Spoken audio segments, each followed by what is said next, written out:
Now, Scott, you watched tonight's debate really closely. What was your general feeling about the two candidates in terms of their preparedness, their composure, and how well you think they connected with the viewer? We saw opposites, polar opposites. They were both prepared, but one is not as good at being a debater as the other, not as relaxed. Okay, hold on. Which one do you think who do you think he's talking about? He says one of them is not as a relaxed debater as the other. So you think one is more skilled at debating? Oh, very much and so. How many of you think that's J.D. Vance? How many of you think, no, he's talking about Walz? Just you? All right, see, what am I going to do with you? All right, so who was the more experienced and relaxed debater? J.D. Vance. Very smooth movements. His illustrators, when we illustrate, that's how your brain emphasizes specific words and phrases, like I did just then, specific words and phrases. And when he makes his illustrators, they're right on the money, right on time, and when they go away slowly, they're very smooth. Whereas you look at Walz, his are very fast and very, very quick, and his arms stay close to his torso. What's that mean to you? That, to me, when I'm looking at a behavior that is trying to decide if somebody's if they're open or confident, and you see this, that's not good. Okay, because they're tucking in for protection, right? Yes, they're tucking in for protection. They're in here.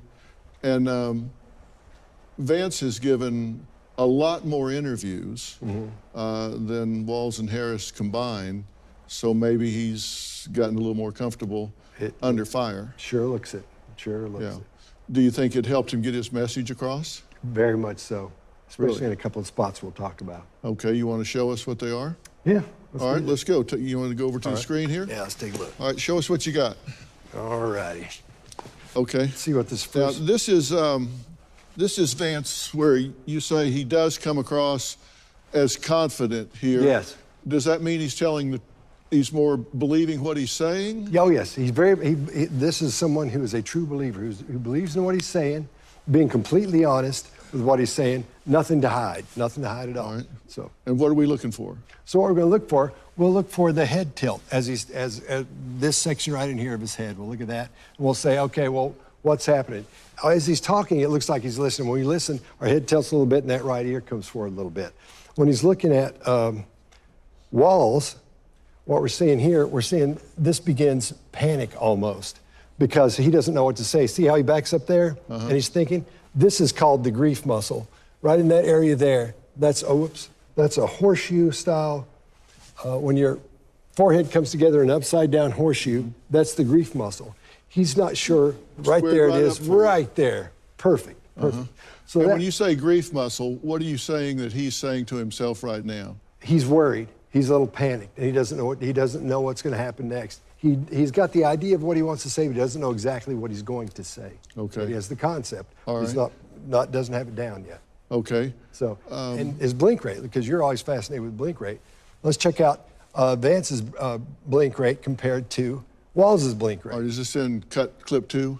Oh, sure. All right, blink rate, is this where you're looking now? Yes. This is up for him, because as he's thinking, your eyes will blink.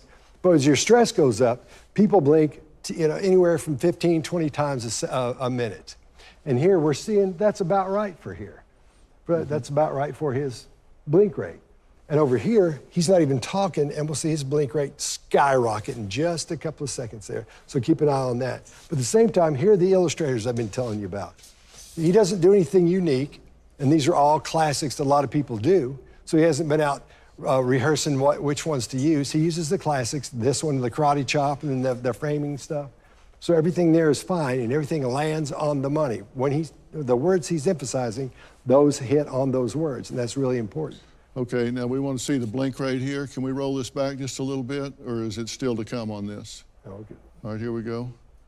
All right, so when you see a high blink rate, it means somebody's under a lot of stress. Right, a lot of stress. Unless you see them, unless they're fearful, where we see some of that as well. His eyes are wide, and notice how slow his eyes blink right there, because we call that shutter speed. You're hearing something or seeing something that you don't agree with or don't want to hear or see. We call it eye blocking as well.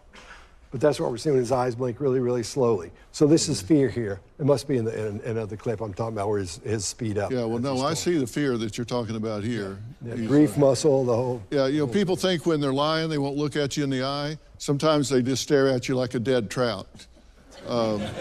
So they're afraid to look away. Let's talk about the next one.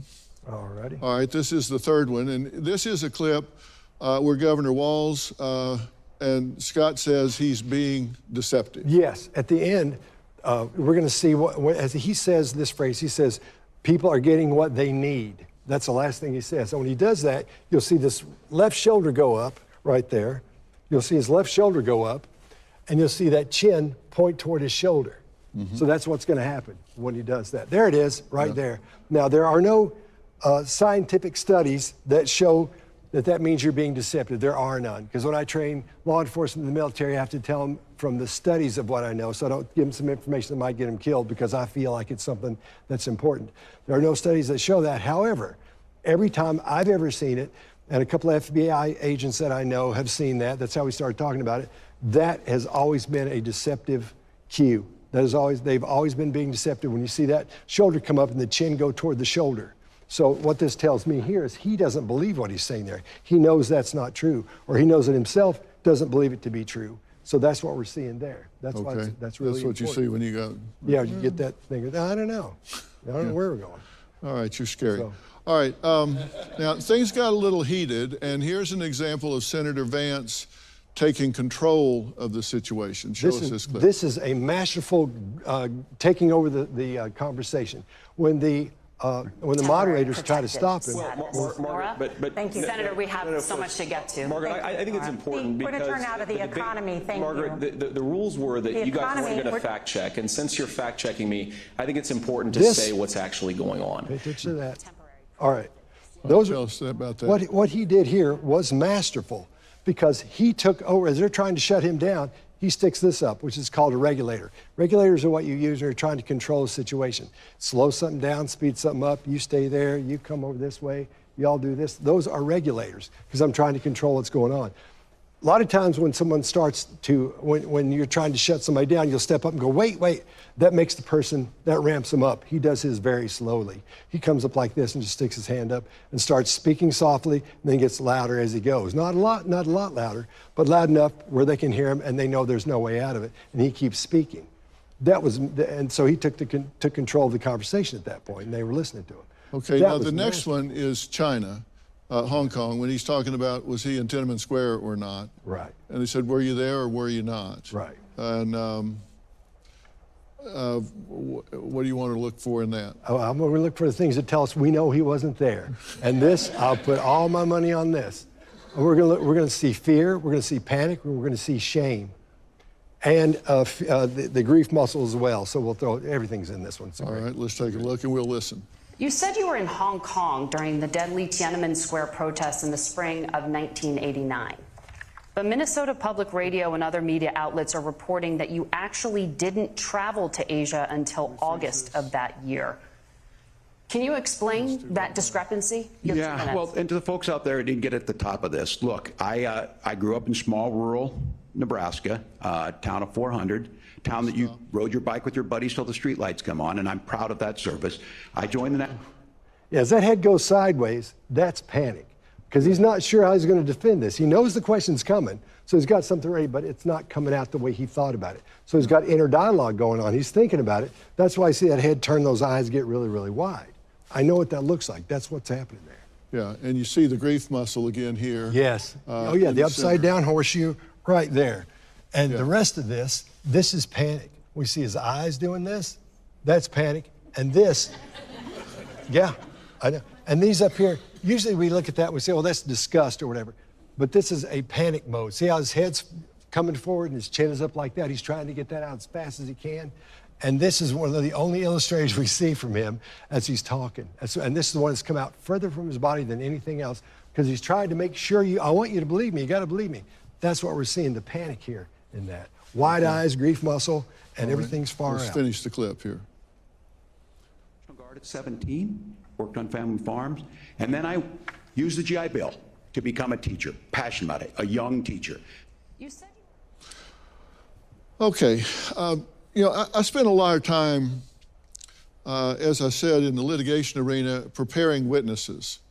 And we always prepared witnesses to tell the truth effectively. We never prepared them to lie or spin, just tell the truth effectively.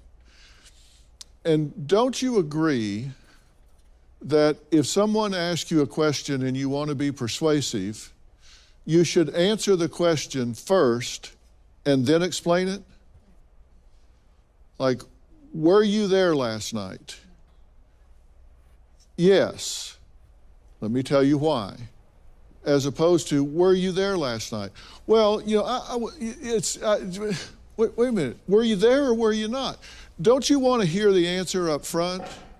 And the question was, you said you were in Tiananmen Square during that showdown, and were you or weren't you?